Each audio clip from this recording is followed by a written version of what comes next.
What is up, everybody? It is I, Missing Lynx, with Boombox Crush, and today we're going to talk about sound design philosophy. So the way this came about is George from Kilo Hearts threw down the gauntlet. He made this preset in Phase Plant, right? And it's cool, but it's sort of basic. And he's like, "Yo, can anybody improve this?" And I'm like, "I can totally improve this." So we're going to go through this patch and kind of talk about how I made it as versatile and flexible as it is, right? And that's really what I think is the next level for sound design, is creating patches that really cover a lot of sonic territory, can show up a lot of different ways, as well as sound awesome, right? They can sound awesome in a lot of different ways.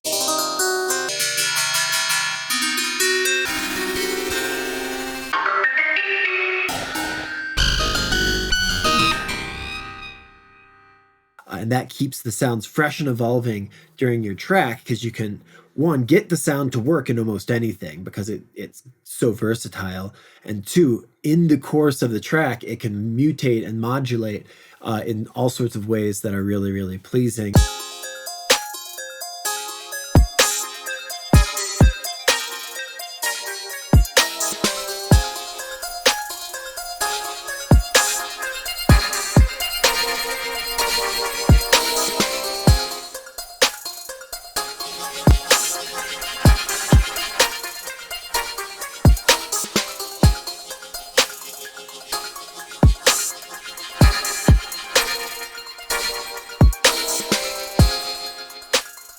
And keep the music moving forward, as opposed to just having these static sounds that don't evolve.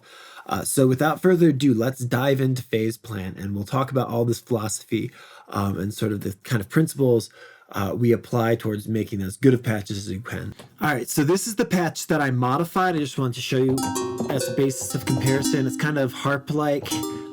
It's got this bow option, which basically just increases the sustain. This is actually sending noise into this resonator. You can change the characteristic of the noise. It changes kind of the balance of the harmonics. There's this color thing, right, which is a notch filter. And then there's this LFO on the mod wheel. Again, the bows, the sustain. I think that's about it. So let me take you to my variation of the patch. All right, so it starts off basically the same, and I have some MIDI here, and I'll also play some stuff on my keyboard, and I have arpeggiators going on this MIDI sometimes, right? So I'm going to do is show you an edited montage of just like tons of other sounds that this can be, but just as a default, right? It's just, right, pretty much the same thing. So, and then it can also sound a million different ways.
So there's a few design philosophies involved here that make this as, diverse and playable as it is, right?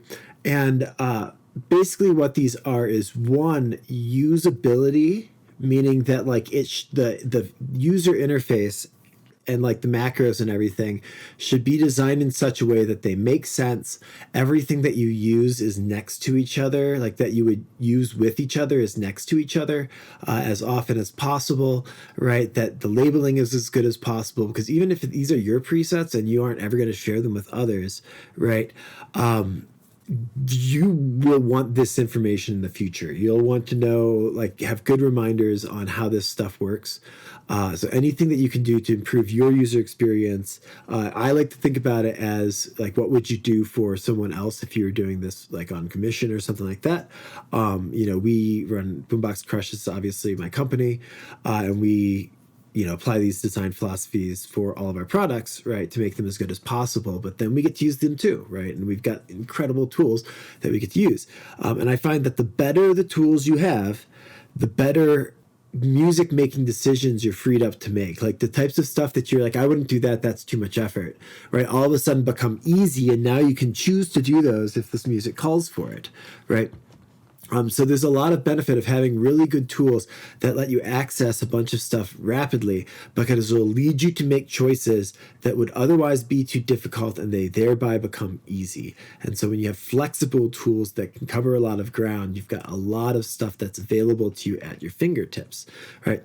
So one is just joy and ease of use and clarity of things. The second one is, which I've touched upon, is diversity, right? So how do I get this stuff to do a lot of different things? Now, to accomplish that, there's kind of two main components. One is trying to extend the useful range of these macro knobs, right? In general, like you want it to be kind of extreme on both ends with plenty of usable material in the middle. And oftentimes that is basically just a calibration of the depth of all these things. So every single one of these dials, right, is very carefully calibrated to make sure that this macro knob feels natural across the whole range. You'll see some of these yellow dots. So I use those to basically add curvature like this, right? You can make, you can't do the remap stuff like you can in Serum and Phase, in Phase Plant or Vital, which has even more robust remapping of curves. But like, Phase Plant doesn't have that, but you can cause them to be bent by macro mapping itself to its own depth. So say this is controlling this knob. If I also have this same macro control the depth of this modulation, it then becomes a curve like this. And there is another way to do that as well, to make it curve the other way, but I'm not going to go over that because it's a little bit more complicated. But there is a tutorial coming out soon on the Boombox Crush channel that goes through that and a bunch of other kind of nitty-gritty hacks. Yeah, so diversity of the range of a single dial, right? But then the other thing to think about is, how are these dials going to interact, right? So we want different effects, or ones that work well in tandem, right? So different effects so that you can cover a lot of different axes. You think of like, oh, x-axis, y-axis. Well, you're still stuck on a plane. If you've got a z-axis, now you can explore space, right? Can you make like more axes so that there's more dimensions that you can explore? So I do want to stay on this idea of playability, because I really feel a lot of really magical expressiveness happens once you get an instrument to it being playable, right? Because then you can use like sort of your intuition and stuff, and you're not in like mouse and keyboard mode trying to like force in something that sounds like music, right? It's just, you can use your natural skills and like, express into the instrument, right, directly with your body, as opposed to trying to do it through the filter of your mind, which rarely works. There's a few things, like all this calibration of like the velocity, it's controlling this gain and this cutoff. The other important aspect in making something playable is actually note range calibration. Now, I didn't do a lot of that in this patch because it didn't really need so much of it. But sometimes it's like, okay, maybe low notes are distorting too much, right? And so you would negatively map the note range to like the distortion drive. just to calibrate for that a little bit. And what you want to think about is expanding the range of the keyboard over which the notes sound good, right? So like I said, this one actually sounded pretty good up high, and low, depending on like some of the other settings. Like obviously not everything's going to work.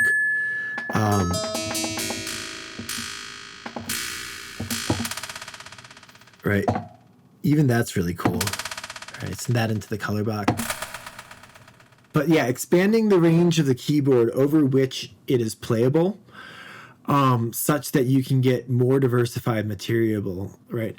And a lot of that can be accomplished with like sometimes just like gentle filter cutting off as it goes like higher. You might actually want to like have it cranked down a little bit on like some of the high resonances, because like sometimes things get like really harsh in their upper frequencies, right? And a little bit of like a shelving or a high cut will chill it out some. Other things, a lot of filter tracking and like calibrating that maybe the filters need to be changed differently, like early in the chain versus late in the chain, just because of where the heart, like the resonances are.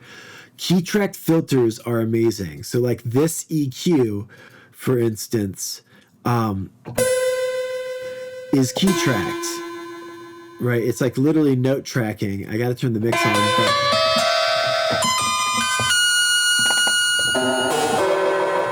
right, completely different sound, right? But if this was not key tracking, it's going to sound really different at different pitches, right? It's like every note's different. It's like the vowel is like being stuck in place, or like this formant is being stuck in place when it should be moving with the pitch, right? And it's not. Or it could be like, you don't have to have it. Like you saw how easy it was to get rid of that key tracking, but to have a key tracking filter, especially because this is on poly mode, which means every note is getting its own filter, really heavy on CPU usage. If you want, you can turn that off. And you could actually bring this over here if you wanted to make sure to hold on to that filter, right?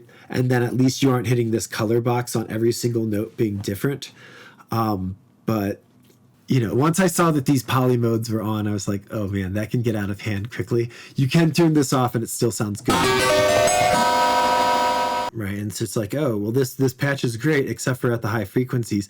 There are things you can do for note mapping, like note range mapping, whether you're in Serum, Vital, Phase Plant, or what have you, that can get it so that you can expand that range that the notes are useful, right? And then that can be like a whole nother part. Like it might be a bass in one context and like your lead synth in another context at that point, right? Because you gave it the note range to shine through, and it ties the sonics of your song together, right? So it's like, a familiar mutation of what you already have, which is often like a really appealing thing in music, is to be like, oh, I totally hear like, that sound and this sound, and it like ties the sections together or what have you. Yeah. So like, again, note range and velocity mapping, right? And mapping those to different things, just what it needs. Like listen and hear what it needs and be like, how do I make it sound better at low velocities?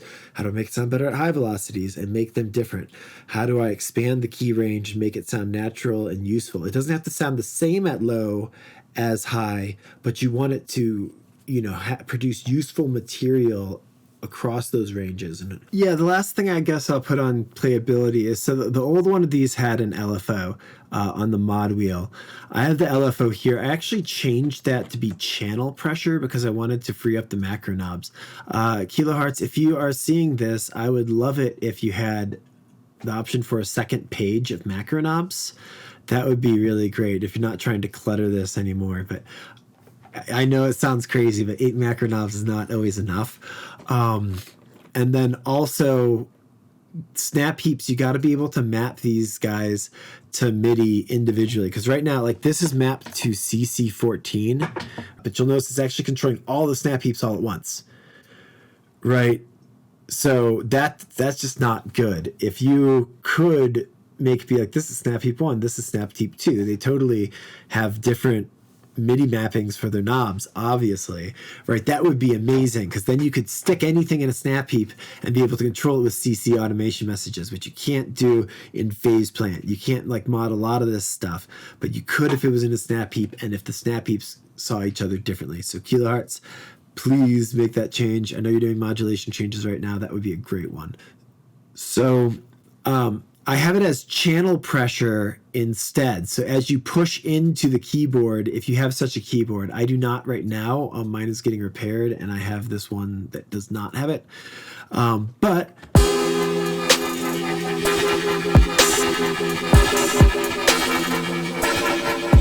it's on this notch filter, and maybe I would like make that a little bit less deep, or I just wouldn't push so hard or something. But you get the point. So it's one more level of expression that you can play into the instrument, and it feels pretty natural. It's like you're pushing and it starts to shake, right? That's like something that could make sense physically. Like it's like you push into it and it like adds this wobbly energy, right? And that's the thing, is things should feel natural in the way that the modulations of the sounds are expressed through the body, like to make it as playable as possible. It's also good to optimize CPU use. So this patch is not great about that because of these poly things, right? Those can be awfully dangerous. Trying to have something with a polyphony of 8, right? A lot of modulators and these poly things all at once. This color box existed outside of this patch, right? So I wouldn't have normally tried to throw it on a poly thing, but largely it was fine. But it's just good to save CPU use and be efficient about things when you can. But I would say don't sacrifice the quality of the patch for the CPU usage, unless like your computer like literally can't play a note out of it, right? But if you can use it and record audio out of it, it's really nice to have that versatility and like that power, even if it takes a lot of CPU usage. So I guess a couple other metrics that I try and maximize over is I try and get my sounds to be really expressive, whatever that means. Just to like, if it's supposed to be like aggressive, then it should be aggressive in like not just like a loud and distorted. That's not aggressive, right? There's like a feeling to aggressive sounds, right? To like, aggressiveness, by which I mean like not just the sounds, and to capture that in the sound.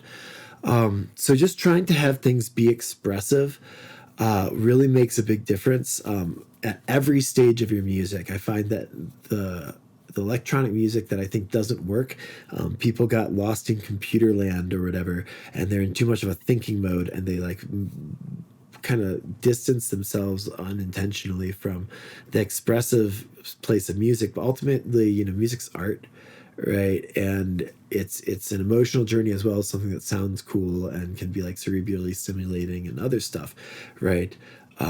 It should probably have some emotional content to it as well.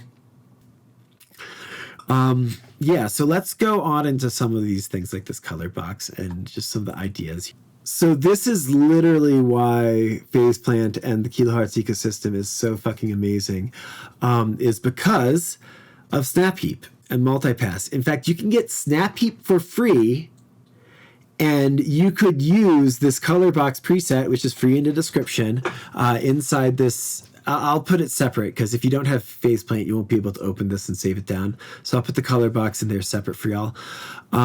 But you could use this, and you could only tweak these knobs. You wouldn't be able to tweak these unless you own those snap-ins. But there's a bunch of free snap-ins, so you can get those too. And they're not expensive. You can get them all as a group. You can get $10 a month rental to own kind of thing. It's great. Like, best synth on the planet. Don't know what to say. Get it if you're not using it. These are like Ableton racks or whatever. Like, you can create badass stuff that has automation and such built into it, right? To make really, really great effects that you can drop on anything. Like, I can drop this in my DAW. It doesn't have to be in Phase Plant, right? But generally, what I want to talk about is kind of designing things in a modular way, right? Or like having ideas that like you can apply in almost any circumstance, but it's really good if you can have them pre-built, whether it's saving a preset in or like saving a bunch of distortion and like other presets in Serum. Like you can save the effects section in Serum or whatever it is, but like having pre-built components that you can drop into stuff, right? So you don't have to program it over and over again and then you can tweak it, but also designing those things such that they would be general purpose and useful on a bunch of different things. Right, or at least certain classes of material, like, oh, this will work nicely on anything that isn't too harmonically dense because it's going to distort the fuck out of it and I don't want it to turn to noise, right? Or whatever it is, right? Like this will work great on keys, probably not on sustained basses. Building those things for yourself, whether it's in Ableton racks, which I have tons of those that I've built, you can find on this channel as well, and also instruction on how to make Ableton racks. So I'll put a link in the description there too. But I've been using a lot of stuff for Snap Heap lately because just these things sound so nice. I can use them right in Phase Plant. I mean, there's a bunch of reasons. Like you can do the same stuff in Ableton racks, but the workflow's not as nice. It is nice because you have more options, or like I can put like other plugins in Ableton rack. I can't put other plugins into this yet, Kilohertz. You might want to like make it so that we can plug other plugins in. I know it's possible. There's other VSTs that do it. That would be rad. That would be so rad if we could stick other plugins into the signal flow. Just saying. So yeah, little things, right? So this, I was like, okay, I want some sort of movement thing. I was like, is the limitation of 8 knobs that really got me to make this decision. Oftentimes I like to split control unless I think it's going to work well to move together. Like this octave knob, it's nice that it moves all the octaves at once. This tweak knob moves like all these parameters at once.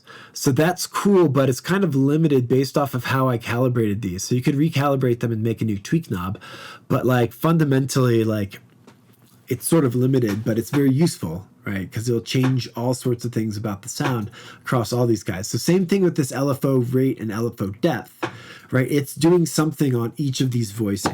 If, you know, we take these down, the mix is all the way up, right? You can't even hear it basically. There's probably one of these that's at 1%. Oh, there we go. All right. So, you know, distortion's just distortion, right? We've got this drive starts to wiggle. And so it's like a tremolo, but with like a little bit of a character because it's not just going in volume, it's also shifting the timbre.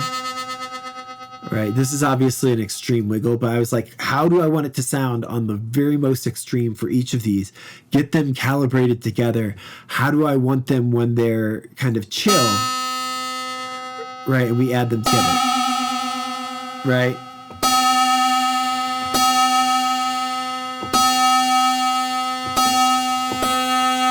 Right, so you can see this is wiggling the frequency. I had to do this just a little bit, like 2%, right? Just because wiggling filter frequencies really fast oftentimes causes like really like swishy, zippy sounds that I wasn't really into for this patch. Right. I mean, certainly not more than that.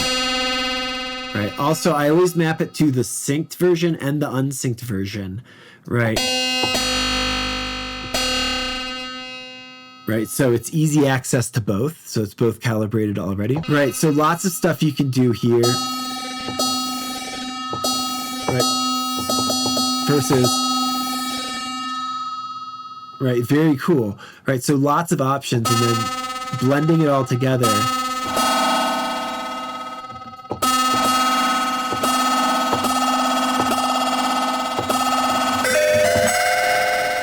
Right, it's like literally boundless what you can create with just the Kolorbox. So like I said, you can get Snap Heap for free and use this Kolorbox. You can't like tweak these parameters down here, but even just tweaking the top ones, I promise is awesome. Yeah, and then again, this responds...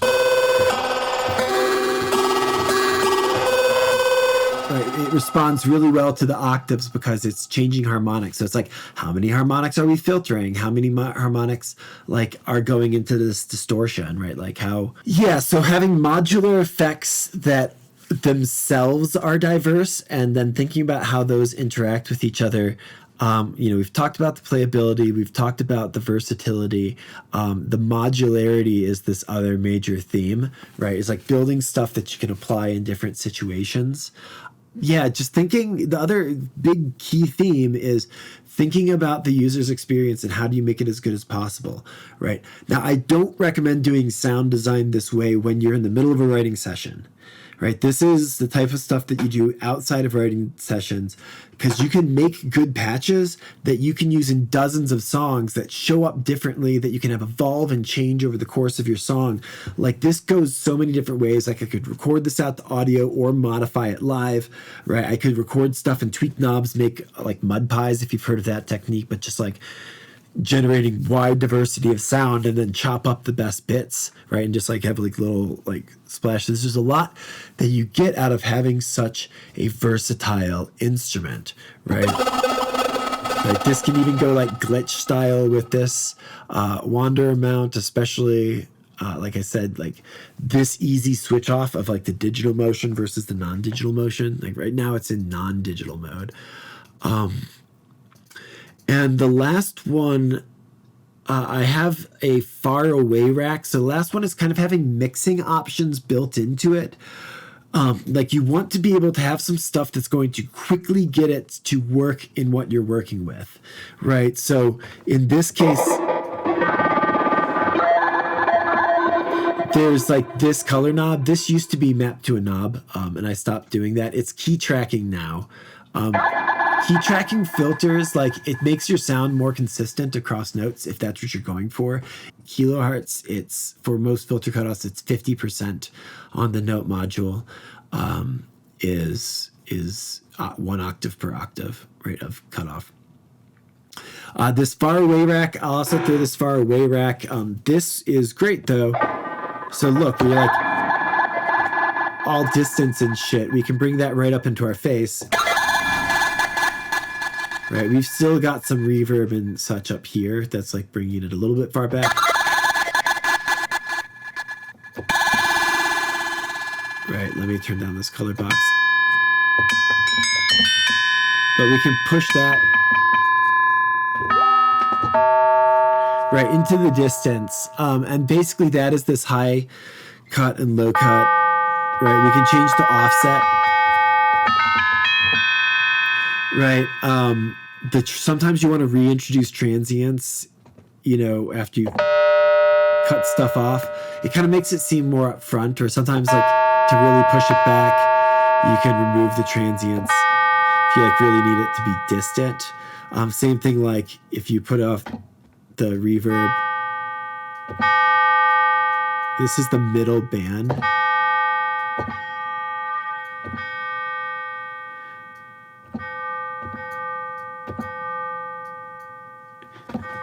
Yeah, depending.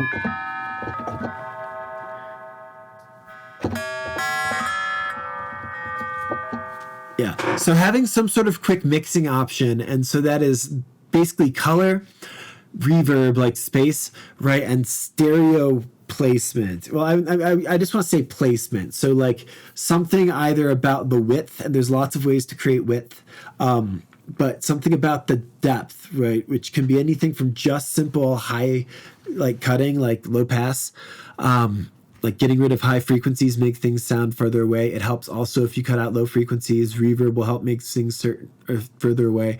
Higher frequencies will like get distortion and stuff to add upper harmonic content can make things sound closer. But yeah, just like having access somehow to quickly change the mix placement. Like I like to do that like right inside the synth. Right, so as I'm scrolling through these things, I can quickly, whatever like comes up, I can be like, oh, what does that sound like if it was good? Without having to like grab EQs and compressors and throw them into my DAW and then delete them and change them as I scroll through presets. It's like all there, and I can tweak a couple knobs, right? Literally just like push this up a little bit, add a little bit of like drive and upper harmonic stuff, and like tighten up the decay and maybe increase the reverb just a little bit, right, to give some space. I mean, like it takes no time, right, because it's all there. So basically we've talked about you know, the usability, having everything where you need it, having all the important stuff visible, hiding things that you don't necessarily need to see, right? So if that's an option on your synth, one of the many reasons Faceplant's the best, like having optional like right? This is like a transient emphasis that was in the original patch, but like having optional stuff, if you can have that. Yeah, and so we talked about the diversity as well as the usability, the playability, which is different than the usability. Wide range of values that make sense. Stack the extreme stuff at the ends. Don't do it too much. Like you want it so you can crank the knob all the way up, and that's going to be something that's extreme but usable. Like it's got to be on the usable end of extreme, but otherwise try and get a lot of range on your knobs. We talked about the effects and interaction of the effects, right? If X times Y is a whole new thing, that is yet another axis, right? So thinking about the interaction, it's just like it doubles down on the versatility on how things interact if they interact well together. Yeah, some sort of basic envelope controls too. That's so necessary. I didn't mention that, but this is basically like a sustain. Basic envelope controls, but also tying those controls to other things so that as the attack goes up, other things change in such a way that it makes sense. Right, like, so one thing that I have not done that I ought to do probably is if you increase the attack here, this does not increase, right? So what I ought to do is increase the attack with this attack, right? So I could get those more precisely linked because all the things are, so it's at 80%. So if this is all the way down, right, and this is at 80%, this should basically be the same. Right, and now it's got like a little bit more of an accentuation on these attacks, right? But yeah, so just thinking about how not only can the knob do what you want it to do, but what else can it change along the way to make it do that exceptionally well, right? Like what other parameters can that knob control as it's doing the main thing? Like this is whether it's, you know, adding these octaves, like how can I blend the octaves well, like this wander, like whatever it is, but how can it do things well, right? And if that means to map things to like 6 other things, like that's perfectly reasonable. All right, so hopefully that was fun for you and you learned some stuff and you get inspired to make some badass presets. If you do, I would love it if you sent them to us. We want to put together a community sourced pack with a bunch of awesome things. Yeah, if you want more presets, our site at boomboxcrush.us is live, so you can check that out, and you can go get Evolution for Phase Plant. We've got a lot more in the pipeline coming, and we've got an Evolution bundle coming soon. So if you get Evolution, we'll give you an upgrade code so that you can get the bundle at the same cost that you would have. But it's going to have like one-shots and wavetables and like a whole snap peep and multipass library and all those sorts of things. So that is coming extremely soon. Evolution is already out. But yeah, there's like every one of the presets in it are super flexible, super powerful, sound awesome, can be played across the keyboard. Like it just goes on and on. You sort of saw the kinds of design philosophies that we use to drive our product creation at Boombox Crush. The goal is really just make as good of stuff as possible. And if you think you got the chops, honestly, we are trying to get more sound designers and product developers on our team. And it is an opportunity to make money with your craft. We'll give you access to all of our tools for free and stuff if you join the team. All of that. So we would love to have you on board. So just hit us up on their Discord if that's something that's interesting to you. But honestly, hit us up on the Discord regardless. It's the best place to ask questions. It's the best place to just learn music and everything we have to share.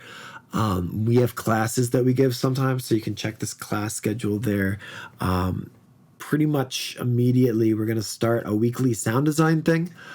So we're probably going to let the first 50 people or so into it have a free membership for life or something like that. But then we'll probably charge like, I don't know, something really cheap, like $10 a month or something down the road. But if you want, get in on that because we want to populate it. And we're just going to have different ones of us teach the best stuff that we know. Things like that. We'll have lots of samples that get produced as a result. It'll be a cool community to be part of. But yeah, we're going to start this weekly sound design thing. So hit us up on the Discord about that as well. But regardless, we would love to have you as part of this community and give us feedback on the kinds of things that you would like to see more of. So hopefully you found all this useful. I love you guys sincerely, like seriously. Thank you from the bottom of my heart for making the world a better place through music. Literally, I am on a mission in life to save the world through music and make it a better place. And you guys are my allies. So as far as I'm concerned, you are heroes. Thank you for supporting this world with your songs. You are freaking champions. So I love you very, very much. Be sure to subscribe if you haven't done that. Like I said, join our Discord, all that. And I will see you on the flip side. Peace.